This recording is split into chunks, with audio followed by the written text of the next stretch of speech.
Olá pessoal, bom dia, tudo bem? Acho que essa é a nossa primeira aula em EAD e eu espero que tudo dê certo, né? Depois eu gostaria de um feedback caso vocês possam me passar a respeito da qualidade do som, dos slides, obviamente, e também da aula.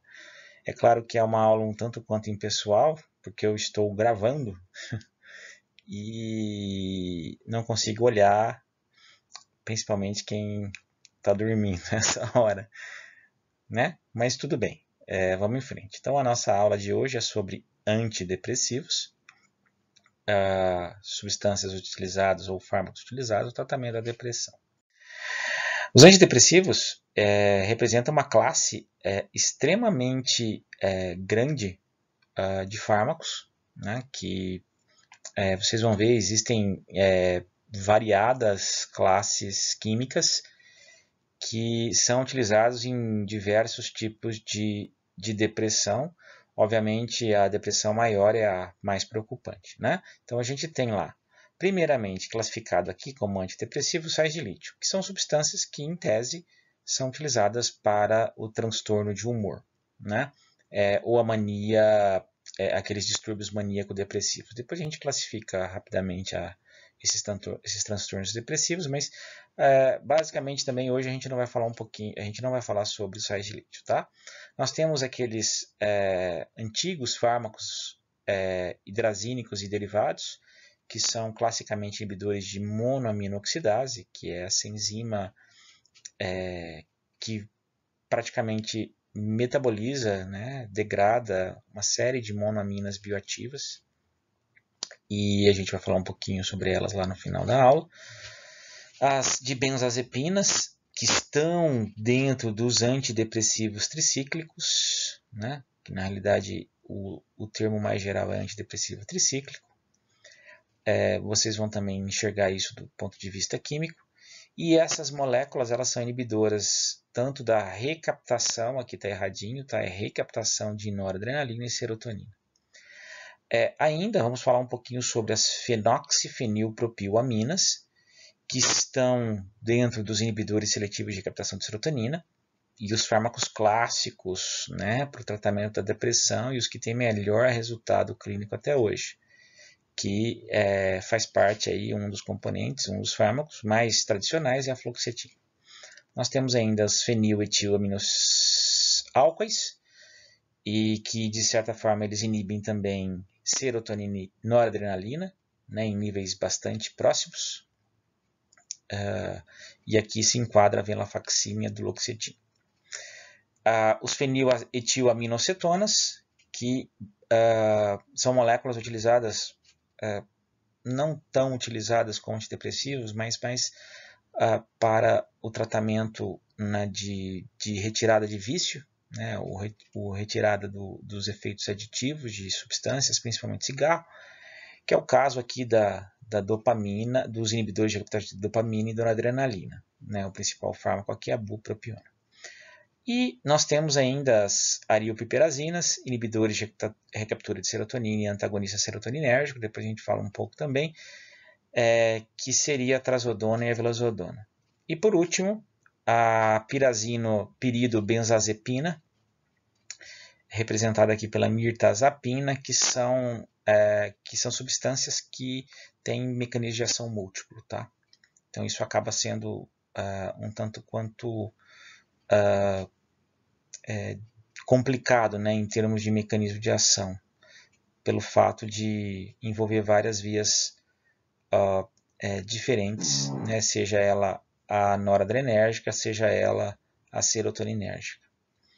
Enfim, vamos em frente. Então, primeiramente, né, a depressão é uma doença psiquiátrica caracterizada por apatia, alteração de sono, perda de prazer em várias atividades, sentimento de inferioridade, ideação suicida, alteração de apetite, alteração de libido, entre outros. Todos esses efeitos, né, que causam essa doença psiquiátrica geram incapacidade funcional, comprometimento da saúde, deterioração da qualidade de vida. Olha aqui que cuti-cuti, né? esse gatinho. Coisa mais linda, mas está todo tristinho. Obviamente, existe aí uma prevalência que pode variar, né, de 3 a 11% na população, e em alguns pacientes, né, com comorbidades, pode aumentar significativamente essa prevalência. Bom, vocês já devem ter visto aí com as professoras, com a Tânia, com a professora Rosana, as hipóteses da depressão. Já ouviram falar sobre o fator neurotrófico, né, neuronal, já ouviram falar sobre os efeitos endócrinos que podem gerar apoptose neuronal, e vocês também já ouviram falar da deficiência de neurotransmissores, né? É claro que essa hipótese para a depressão não é plenamente justificada, mas a gente sabe que os fármacos que são utilizados hoje em dia são fármacos que tentam aumentar concentrações, né, seja de serotonina, que está aqui representada, seja de norepinefrina, aqui representada, seja de dopamina, aqui representada. Lembrando que serotonina está relacionada com ansiedade, com pânico, com fobia e compulsão. Obviamente, a dopamina ela está relacionada a uma série de efeitos que não estão aqui plenamente descritos, tá? Mas olha lá, desempenho cognitivo, hipersonia e anedonia, né? A perda de prazer em atividades características. E a norepinefrina a gente começa a ter aí relacionado a ela a concentração reduzida, memória reduzida, processamento também de informação reduzida. Todos esses efeitos, né, causados pela deficiência desses neurotransmissores geram aí o nosso humor depressivo, né, e o estado de depressão. Então, em princípio, essa hipótese não é plenamente justificada, ok? Quero deixar claro isso, ela não é totalmente justificada, mas a gente sabe que os fármacos, hoje em dia usados, eles têm a capacidade de aumentar neurotransmissores, de modo a provocar, então, uma melhoria nesse humor depressivo. E a primeira classe que a gente vai trabalhar, talvez a mais importante delas, é a classe dos inibidores seletivos da recaptação de serotonina, ISRS. Né? Essa classe é representada pelos fenoxifenilpropilaminas. Né? Fenoxifenilpropilaminas são moléculas que possuem como estrutura geral esse mapa estrutural. Como que seria esse mapa estrutural? Daqui a pouco a gente relaciona o nome, tá? Mas, observem, eu tenho um sistema aromático, né, ligado, ou um sistema alquílico com uma porção aromática, ligado, né, a um outro sistema lipofílico aromático, a uma cadeia intermediária de 2 a 3 carbonos, isso é variável, mas normalmente são 2 carbonos, e essa cadeia intermediária tem como terminação uma amina secundária na maioria das vezes. Tá? Então, esse sisteminha é um mapa, né, que mostra de uma forma bastante simplista o que seria uma fenoxifenilpropilamina. Aqui eu tenho para vocês exatamente a representação química desse mapa, né? Ou desse mapa conceitual da estrutura geral. Então, observe, eu tenho um sistema aromático, olhem esse sistema aromático aqui, ok? Esse sistema aromático ele pode ser para ou não substituído. Então, pode ter uma substituição aqui, ou ele não tem substituição nenhuma, ok? Ligado, né, na realidade, a uma cadeia carbônica intermediária. Então, observem aqui, a cadeia carbônica, 1, 2, 3 carboninhos, ok? Que tem como terminação final uma amina secundária. Olha a amina secundária aqui, ok? Muito bem. E associado também a esse sistema, eu tenho um grupo aril, né, um sistema aromático ou um sistema éter aromático, né? É um arilox ou um alcox para o meta substituído. Então, observe, ó, eu tenho um sistema arílico, né, um sistema aromático, ligado a uma cadeia alquílica por um oxigênio. Então, aqui eu tenho um éter e, por isso, alcox. Né? E aqui a gente pode ter substituição na posição meta ou na posição para. Né? Esse, então, é a nossa estrutura geral das fenoxifenilpropilaminas. Tá?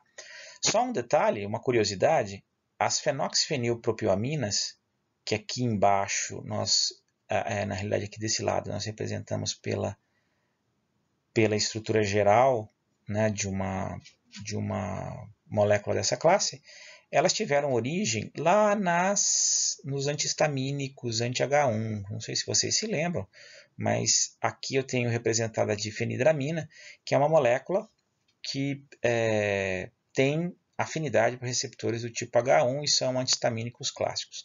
Então, alterações estruturais, né, nas posições dos anéis fizeram com que nós tivéssemos uma molécula com capacidade inibidora de recaptação de serotonina altamente seletiva.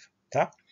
Bom, voltando aqui na estrutura geral, né, está um pouquinho bagunçado aqui a estrutura, né, em termos de desenho, mas se vocês observarem, eu tenho então que algumas substituições podem ser feitas na posição 4, ou até mesmo na posição 3, né? Mas na maioria das vezes na posição 4, e isso garante inibição de recaptação de serotonina.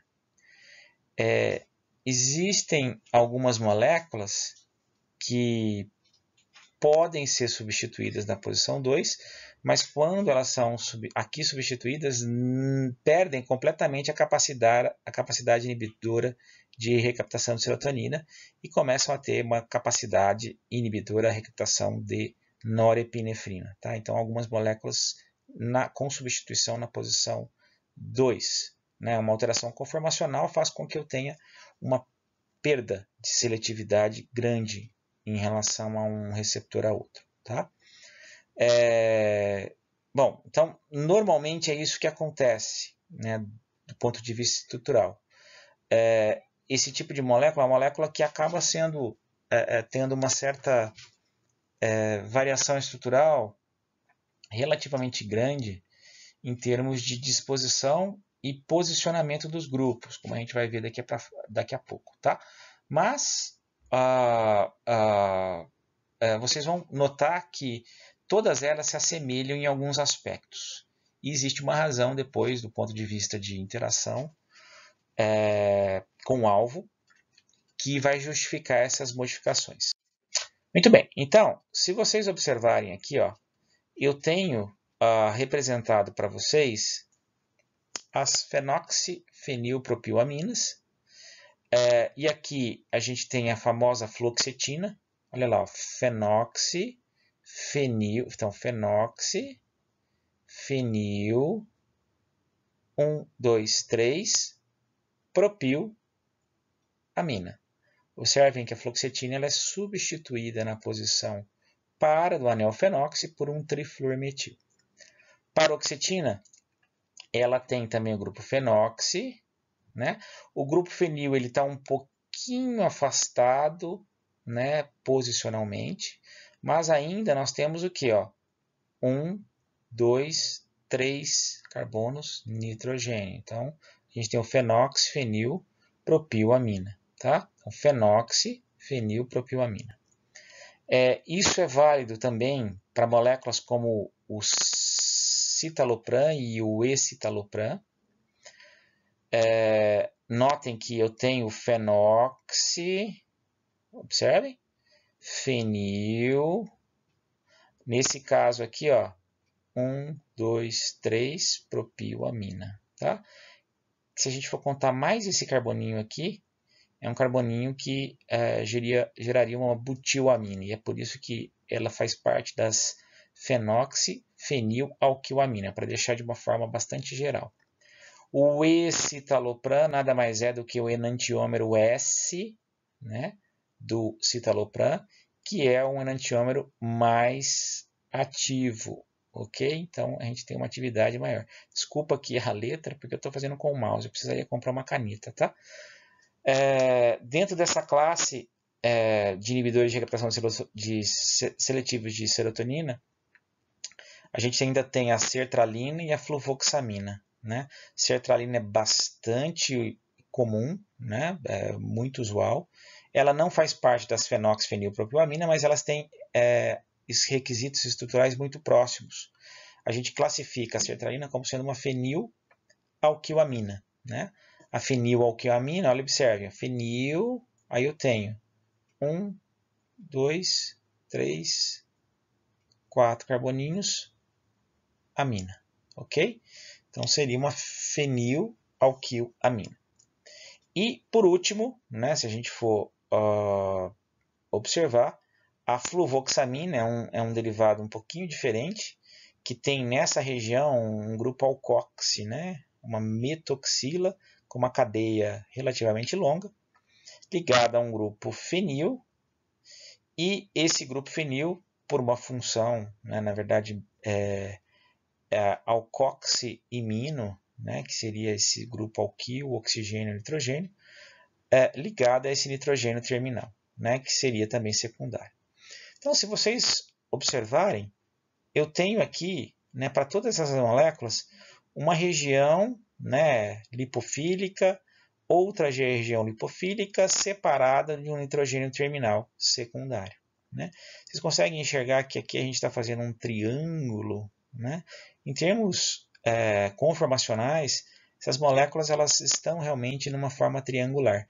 Daqui a pouco a gente vai verificar isso no receptor. Se vocês notarem também, em vários momentos eu mostrei para vocês grupos como o trifluormetil, aqui é o metileno dioxi, aqui na realidade é uma nitrila, aqui são grupos halogênios, né? E em alguns casos a gente tem ou não substituição nesse outro anel. Esses grupinhos em vermelho, que eu anotei previamente, eles são importantes aí para interagir com porções do receptor. E esses grupinhos que estão aqui para substituídos, seja na paroxetina, no escitalopram, também são substâncias que garantem uma melhor seletividade e uma maior ação em receptores de recaptação de serotonina, né? Aqui só tem um exemplo, gente, para vocês. A atomoxetina ela é usada em transtornos de déficit de atenção exclusivamente. É uma substância que, observem, é a fenoxi, fenil, 1, 2, 3 propilamina. Só que ela tem aqui uma substituição na posição 4, na posição 2 do anel, e isso perde completamente a seletividade para o receptor de recaptação de serotonina. Tá? Tanto é que é uma substância exclusiva inibidora da recaptação de norepinefrina. É exatamente por isso que ela é utilizada somente em transtornos de déficit de atenção e não em casos de depressão. Muito bem. Um ponto importante que a gente tem que lembrar é o seguinte: na realidade, os receptores de recaptação de serotonina, assim como receptores de recaptação de norepinefrina, são chamados de SERT ou NET.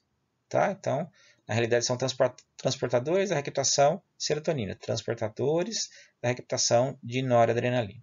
Se vocês observarem, são moléculas, né? São canais que, basicamente, eles transferem, observem, eles jogam para o interior celular as aminas bioativas, né? No caso aqui a serotonina, e nesse caso é a norepinefrina, né, ionizada, e em alguns casos a gente tem o retorno, né, a parte de efluxo de determinados íons. Tá?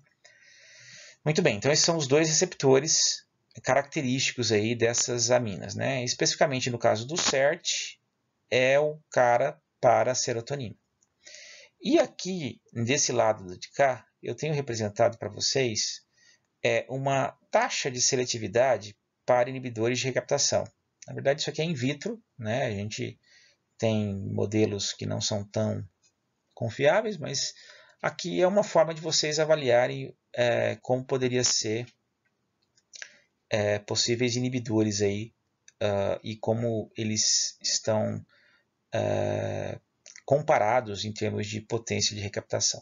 Então observem que o cara de maior capacidade de inibição de recaptação de serotonina, o mais seletivo até, é o citalopram, né? Depois, olha, chega a sertralina, a gente tem a fluvoxamina, paroxetina, e a gente começa a ter moléculas, né, como é o caso da fluoxetina, relativamente mais baixo. E outras moléculas, elas começam a ficar negativas, né, nesse aspecto de recaptação de serotonina, tá? Que são as moléculas que a gente vai ver daqui a pouco, são as chamadas de antidepressivas, né? Antidepressivas tricíclicas, né? Observem até que aquela que eu falei para ser utilizada em transtorno de déficit de atenção, que é a tomoxetina, ela está com um valor relativamente negativo nessa capacidade de inibição da recaptação, ok? Então isso daqui na realidade é um ponto relativamente interessante para a gente também justificar por que uma molécula é melhor do que a outra em termos de afinidade pelo receptor, tá bom? Daqui a pouco a gente vai ver isso. Então, olha, na realidade, esses inibidores de recaptação de serotonina eles são utilizados para diversos transtornos, né? Principalmente depressão, transtornos bipolares, ansiedade, gente. Nós vimos na segunda-feira que o transtorno de ansiedade ele pode ser utilizado de forma imediata com os inibidores, com benzodiazepínicos, por exemplo, mas para tratar ansiedade, síndrome do pânico e outros transtornos, como é o caso do TOC, né, o transtorno obsessivo compulsivo, é muito importante o uso desses antidepressivos inibidores de captação de serotonina. Na realidade, são padrão ouro, né, para o tratamento desses transtornos, não só da depressão, né? Muito bem. Eles apresentam, né, uma faixa terapêutica relativamente superior a outros efeitos, a outros compostos, como é o caso dos tricíclicos, que a gente vai falar daqui a pouco. E nós temos aí também uma capacidade de uso que são substâncias que não causam tolerância nem dependência, né? E isso é relativamente importante quando a gente está falando de uma depressão ou de um transtorno que dura mais de 2 anos, né? Mas é claro, pode ocorrer aí a síndrome de abstinência com a retirada imediata. Precisa ser uma retirada gradual. O desmame precisa ser gradual. Efeitos adversos característicos pode até agravar a ansiedade, agravar a insônia, e por isso muitas vezes é feito tratamento com hipnóticos ou até outros ansiolíticos, né? E também tem uma grave situação que é a disfunção sexual, perda da libido, tá?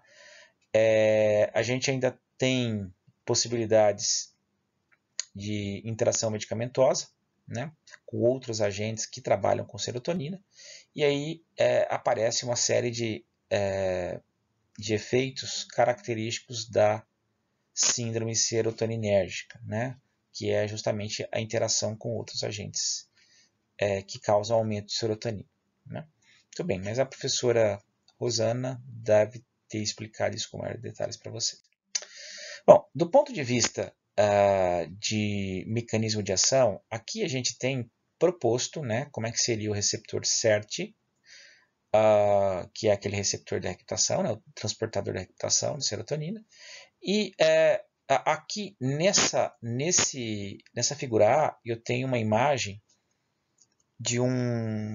da paroxetina, que é essa estrutura aqui, ó, fenoxi, né, fenilpropilamina. E se vocês olharem, ela está complexada aqui com o receptor SERT, né? Notem que eu tenho a posição, né, desse anel fluorfenil nessa região, fazendo interações de halogênio, especificamente com aquele flúor, né, com aminoácidos presentes nessa região do receptor SERT. Se vocês observarem, essa outra região, o nitrogênio está fazendo uma interação basicamente iônica, com aminoácidos dessa porção, especificamente com a alanina 22. E nós temos ainda aqui o grupo fenoxifenil, essa região, com o grupo metileno dióxido, está fazendo interações aí com aminoácidos de uma terceira região, especificamente os oxigênios fazendo ligação de hidrogênio com vários aminoácidos aqui dessa terceira região. Nesse contexto, acho que vocês conseguem enxergar que as moléculas, ou pelo menos a paroxetina, está fazendo uma interação no estilo triangular. E todos os inibidores da recaptação dos inibidores seletivos da recaptação de serotonina fazem esse tipo de interação, né?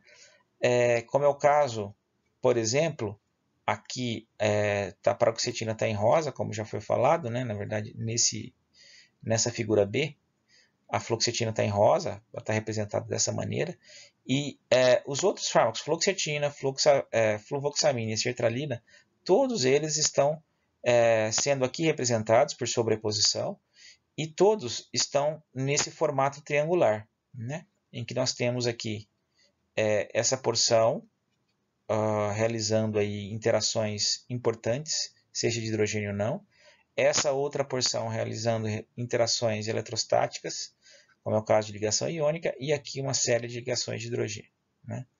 Se vocês precisarem entender um pouquinho melhor essas figuras, existem esses artigos aqui, ó, que são muito bons para vocês entenderem um pouco da porção estrutural desse tipo de receptor, né? Lembrando aí que aquelas moléculas que possuem o flúor especificamente nesse anel aromático, nesse anel fenil aqui, ó, eles garantem uma interação a mais, né, com o receptor. E isso faz com que elas sejam moléculas mais ativas, como é o caso do citalopram, como é o caso da paroxetina e como é o caso de outros que já foram mencionados. Bom, eu acho que começou a contar de novo o tempo, nós já estamos com 27 minutos. Essa é a classe das dibenzazepinas, que são moléculas também chamadas de antidepressivos tricíclicos, ou ADTs. Essas moléculas elas são inibidores de recaptura de noradrenalina e também de serotonina, né? A gente já viu um pouquinho sobre essas dibenzazepinas, mas se vocês se lembrarem, lá com a carbamazepina, a gente tinha um sistema dibenzazepina, que é um anel de 6, 7 membros, certo? Isso é uma dibenzazepina. As dibenzazepinas, né, os fármacos antidepressivos tricíclicos, eles têm esse sistema tricíclico, né, ligado a uma amina que pode ser secundária ou terciária, a gente vai ver isso com detalhes, por uma cadeia de mais ou menos 3 carbonos, né? Isso pode variar um pouquinho, mas normalmente são 3 carbonos.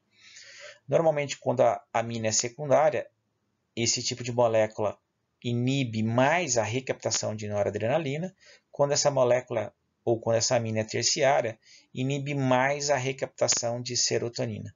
Do ponto de vista de interação com o receptor, a gente ainda não tem informações sobre essa diferença estrutural, mas possivelmente isso tem a ver com impedimento estérico causado aí por uma amina terciária no receptor de NOR, e que não é observada no receptor de recaptação de serotonina, né? Então, olha lá, tem um sistema tricíclico, nitrogênio, ligado a uma amina, que pode ser secundária ou terciária, por 1, 2, 3 carboninhos, certo?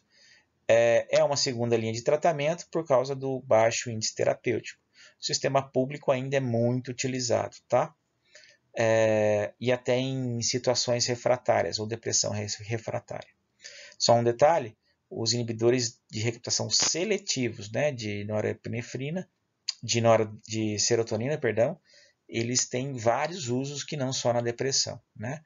No caso dos antidepressivos tricíclicos, o uso principal sim na depressão.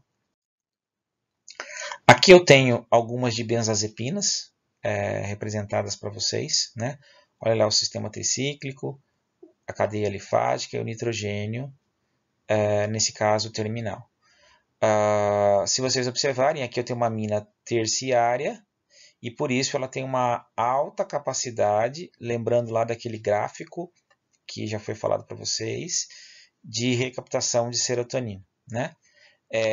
Clomipramina é um desses casos, né, em que nós temos uma recaptação de serotonina maior, né, inibição da recaptação de serotonina maior do que a de norepinefrina. Em comparação, né, nós temos moléculas aqui, ó, que eu não tenho nitrogênio, ou eu tenho nitrogênio, mas as aminas são secundárias. E no caso dessas aminas secundárias, eu tenho uma inibição da recaptação de serotonina bem mais baixa, né? Só um detalhe, né? Uma questão até de curiosidade.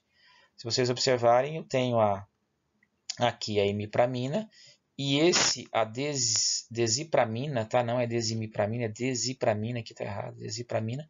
Ela é um metabólito N-desalquilado da imipramina e que, com o estudo, né, subsequente, foi introduzido no mercado como um fármaco característico. A mesma história é a amitriptilina, que também tem como seu principal metabólito a nortriptilina, que foi introduzida no mercado. Ambas têm afinidades diferentes para a inibição de recaptação de serotonina. Ok? Como curiosidade, essas moléculas elas foram desenvolvidas com base na clorpromazina. Clorpromazina é uma molécula antipsicótica característica, que trabalha com dopamina. Observem a semelhança estrutural, né, delas e observem também como que modificações sutis na estrutura química de um composto pode gerar afinidade completamente diferente para receptores, né? Enquanto a clorpromazina atua em receptor de dopamina, essas moléculas elas atuam na recaptação, né, nos transportadores de recaptação de noradrenalina e serotonina. Muito bem. Passou? São moléculas que, devido ao seu aspecto estrutural, interagem com outros receptores, como é o caso de receptores muscarínicos, histamínicos e também canais de sódio, né? São moléculas promíscuas do ponto de vista de interação com receptores. Interagindo com receptores muscarínicos, são aqueles receptores de acetilcolina, a gente tem alguns efeitos colinérgicos característicos, né? Boca seca, visão turva, taquicardia, constipação, entre outros. Interagindo com receptores histamínicos, H1, a gente já viu isso lá no integrado 1, pode provocar efeitos sedativos característicos, né? E nos canais de sódio, algumas alterações rítmicas e também processos relacionados à transmissão sináptica, né? Também pode ocasionar disfunção sexual e outros tipos de efeitos adversos.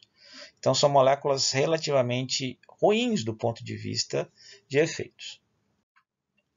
Aqui está representado, na realidade, o receptor SERT, mas a molécula atua especificamente no receptor NET, né? Aqui eu coloquei NERT, mas você pode colocar NET, né? Que seria o transportador da recaptação de norepinefrina.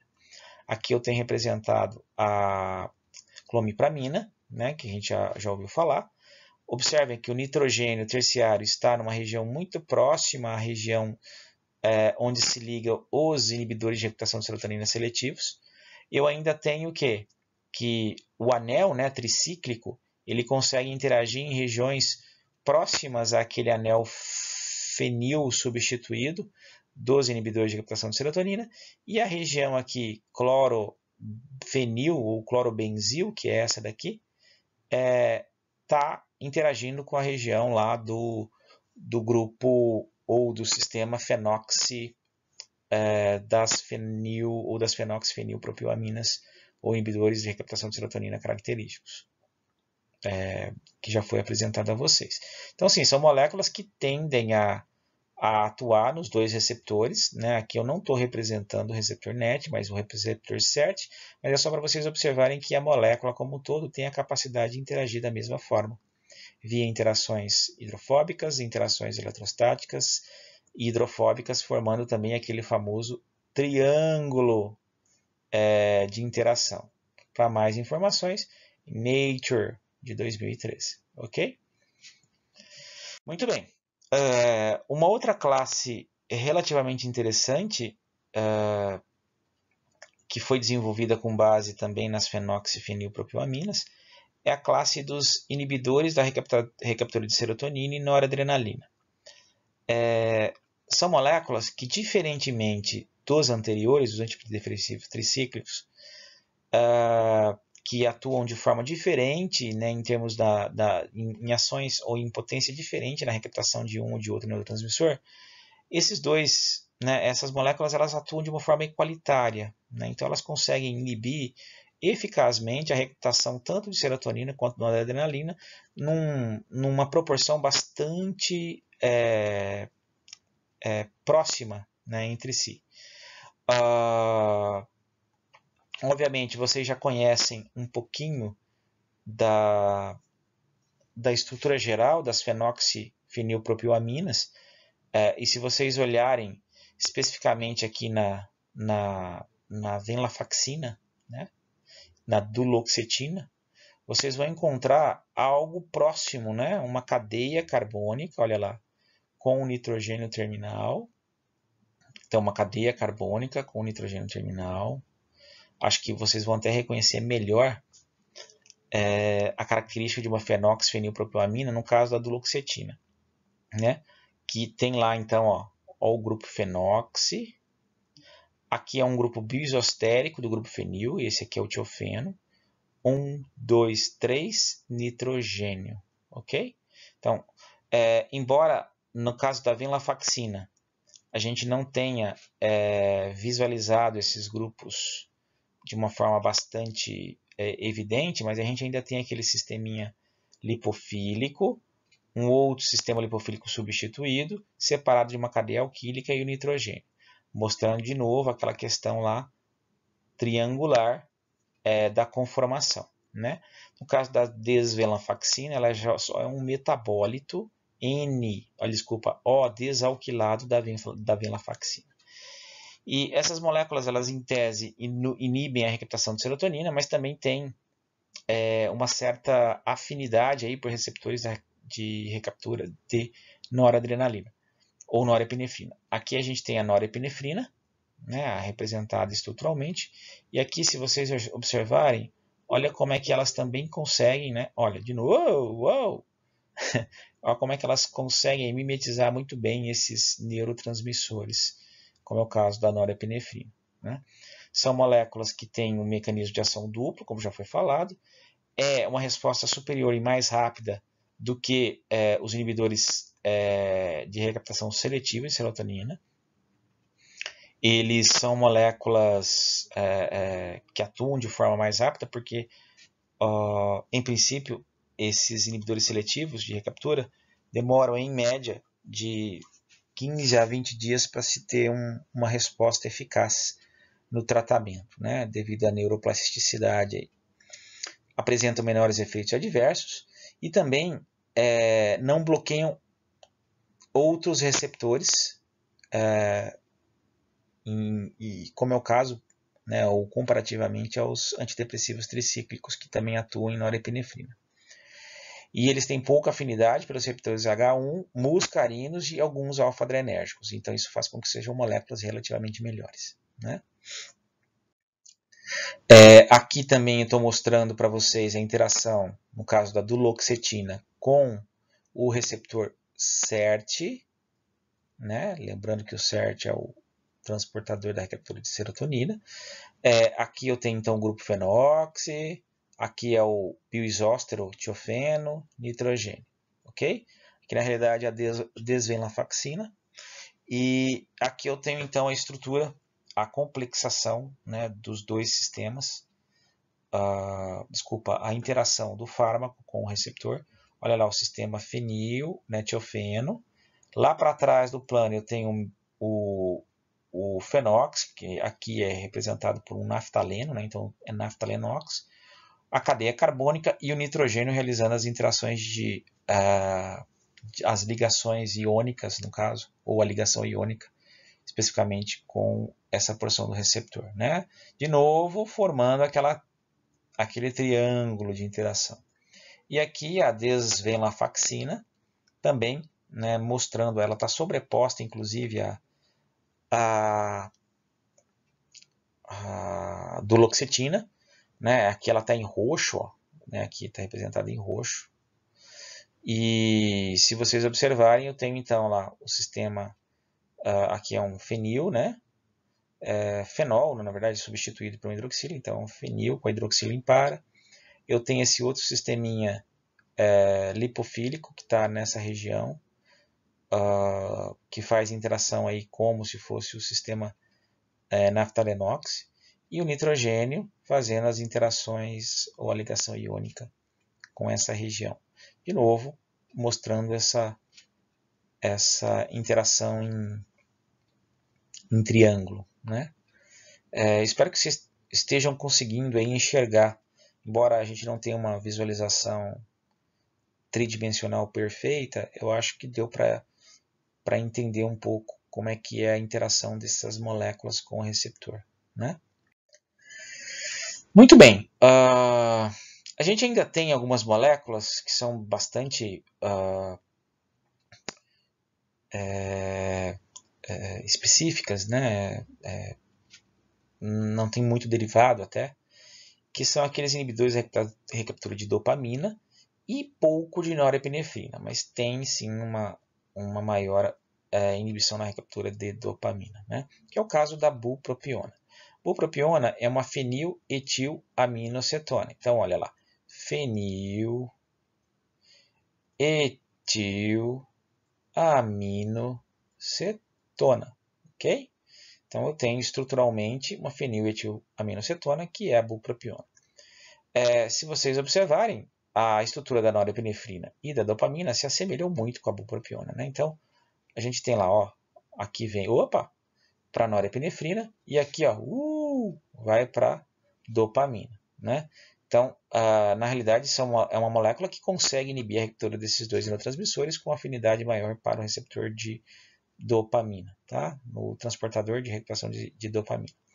Ponto importante desse tipo de molécula, não apresenta efeito colateral, como é o caso da perda de libido.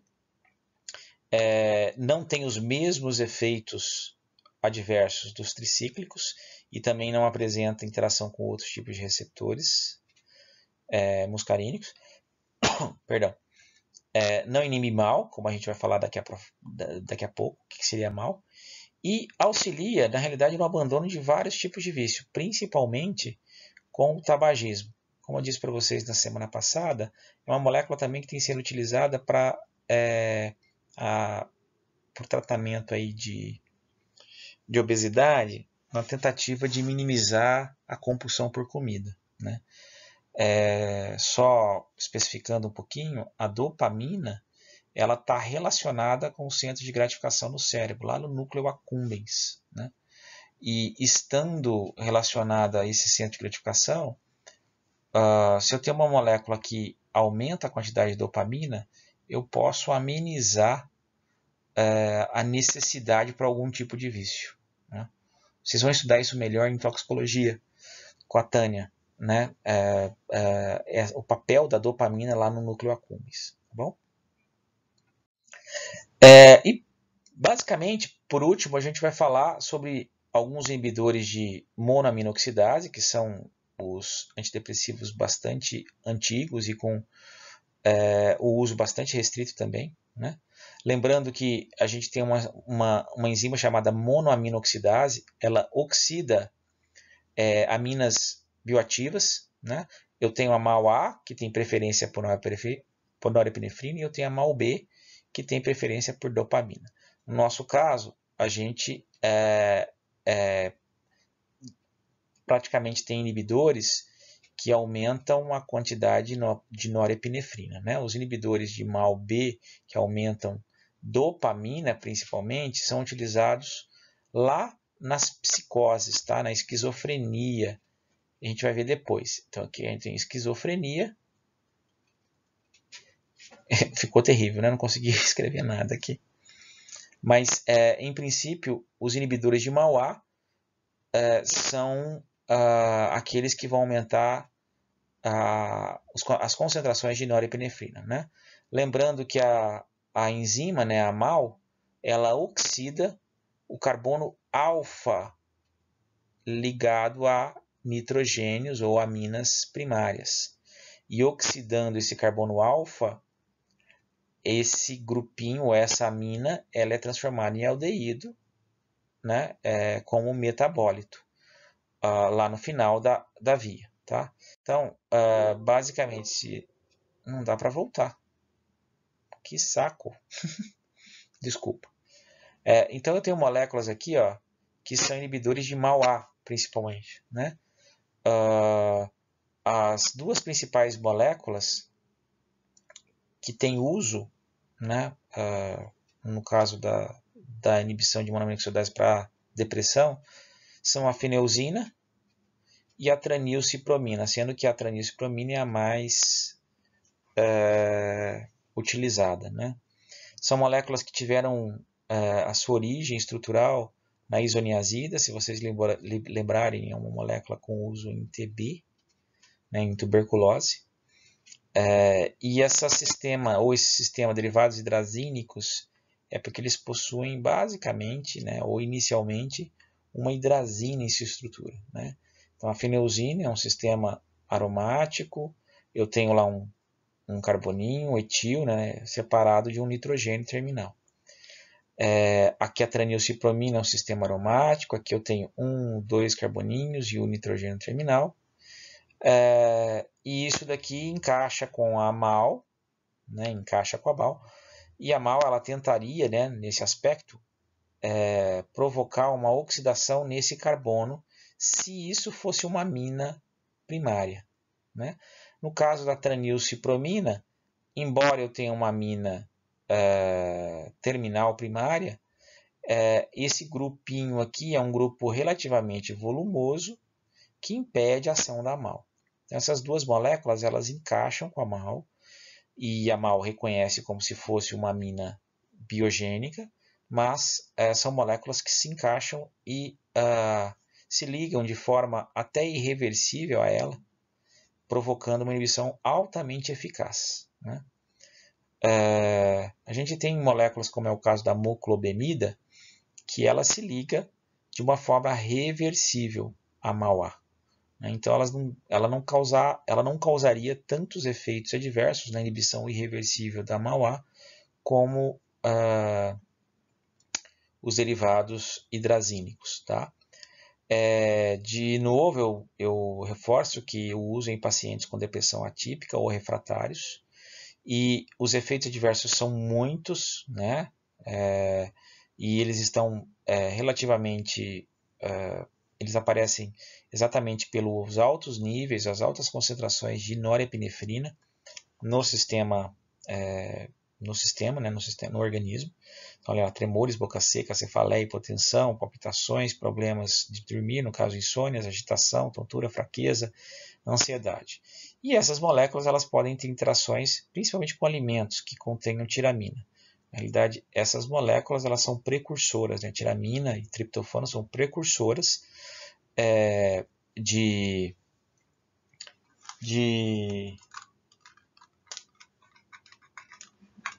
não sei o que aconteceu aqui, gente. Elas são precursoras de